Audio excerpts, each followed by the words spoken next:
Hello and welcome to the October 1st edition of the Gold, Goats, and Guns Short News. My name is Tom Luongo, and we have a lot to talk about. And today I want to talk about Angela Merkel in Germany, because I think that this is, it's an underreported development in European politics, and frankly, that has major implications for the world financial markets. Because look, it's been my thesis for a while now, and I'm not the only one saying this. There are many others saying this as well.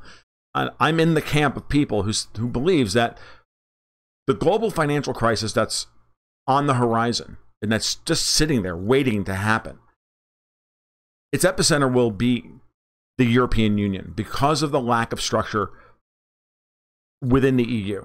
Its political union and its monetary union are at odds with each other, and they always have been, because the euro is a fundamentally flawed currency that benefits Germany and a couple of other countries and pretty much nobody else, which is why countries like Poland and Hungary and others refuse to join the euro even though they've joined the EU.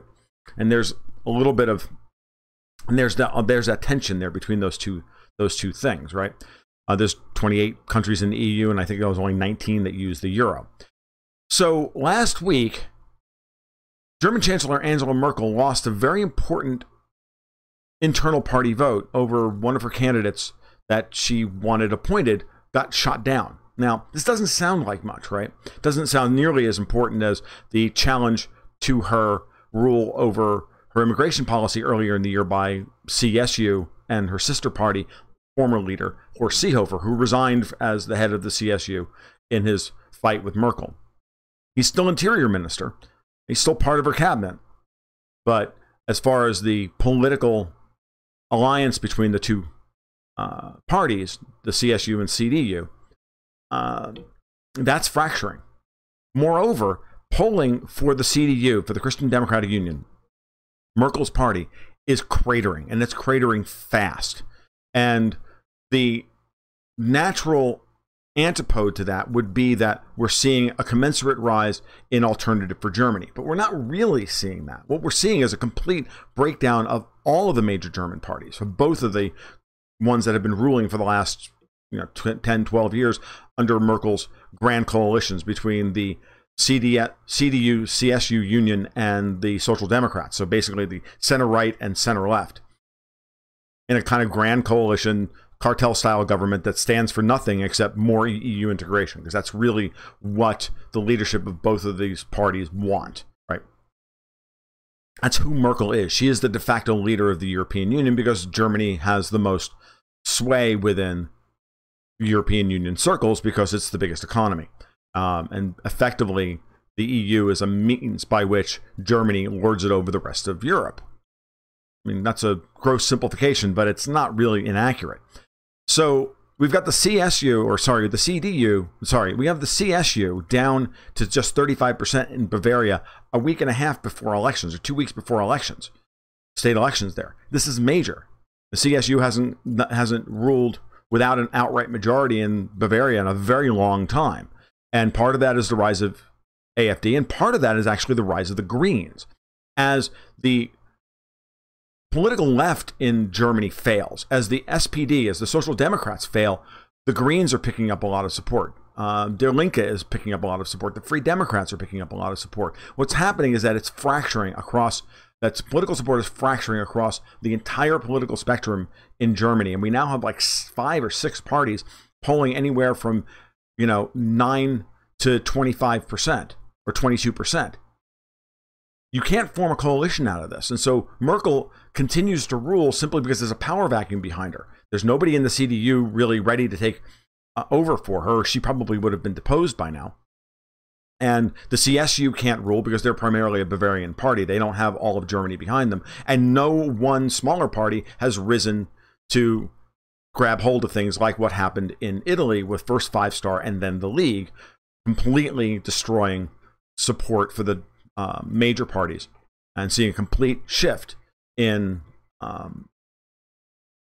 political support in Italy. But Italy's political situation has always been so much more fluid than Germany's. The German political system is kind of boring, and that's, and fine. Boring is good. Investors like boring because that's the next part of this talk. Investors like boring. They don't like chaos.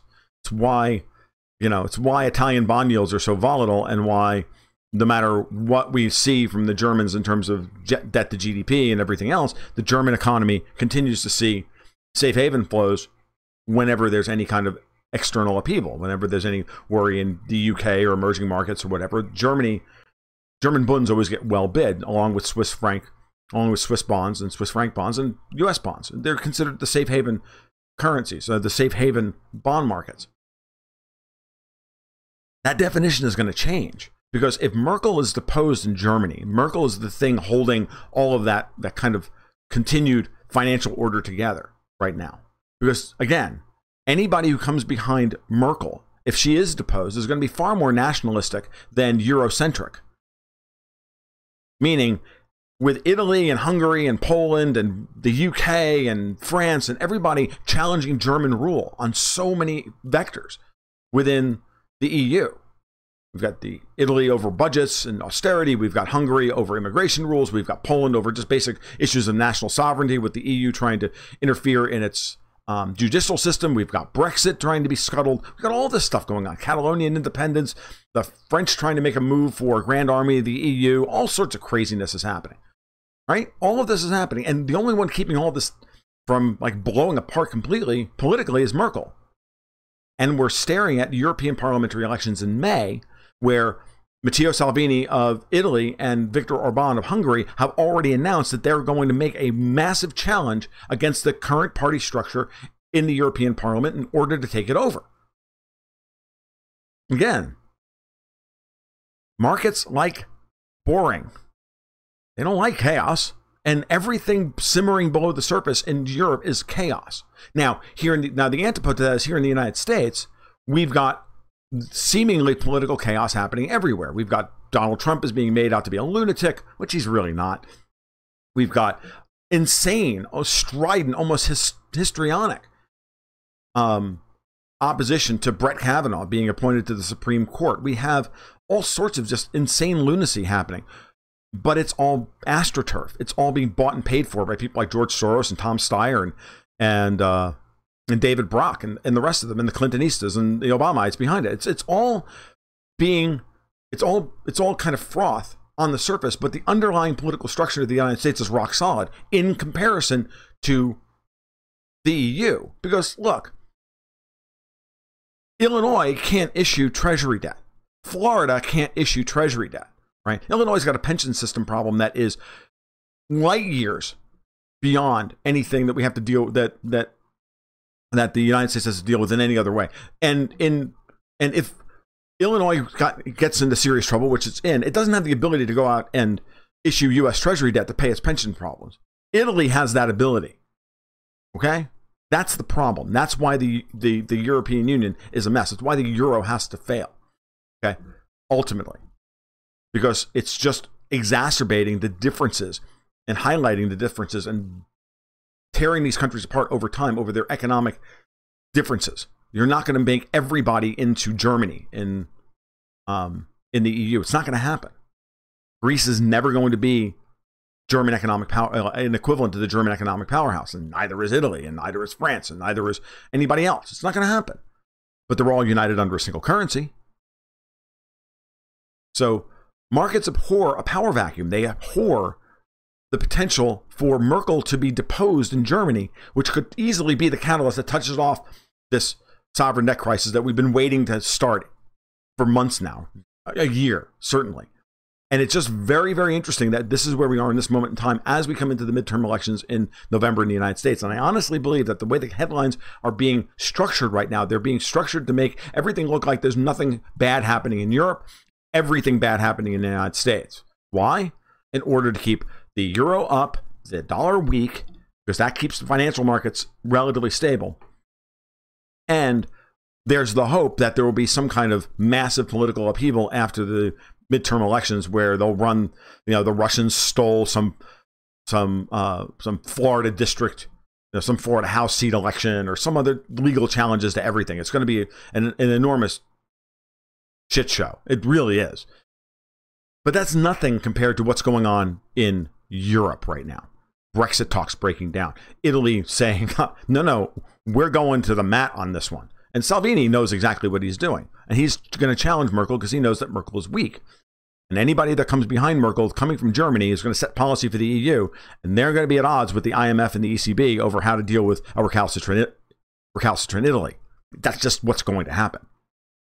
And that's your sovereign debt crisis in a nutshell. The United States, as bad as it is still, the least dirty shirt in the laundry. And we got to put one on in the morning and go to work. And that's what international money is thinking about. And that's what they're dealing with on a day-to-day basis. And that's why the euro-dollar markets are a mess.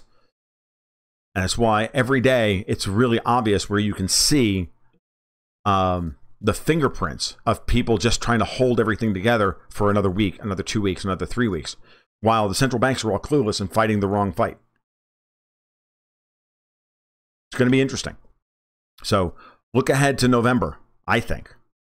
I think we've got around another 6 weeks or so of Angela Merkel, maybe 8 weeks, depending on how Brexit talks go. But at some point, she's going to be deposed in Germany, and that could be the catalyst for what we see as an absolute breakdown of sovereign debt markets in Europe. At which point, capital comes fleeing to the United States in a way that we have not even begun to see yet. And everything at that point changes. All right, this has been the Gold, Goats, and Guns short news for Monday, October 1st, 2018. If you like what you heard today, it would be great if you can like and subscribe down below. That would be just fantastic. You can also turn on notifications for whenever I go live. I do a live stream on Monday nights at 8 p.m. and Friday nights at 8:30. We talk for about an hour about the issues of the week, issues of the day, with open Q&A and the rest. You can follow my work over at goldgoatsandguns.com, and you can also sign up for my Patreon and support my work over at Patreon/goldgoatsandguns. You guys have a great afternoon. Be well. And keep your stick on the ice.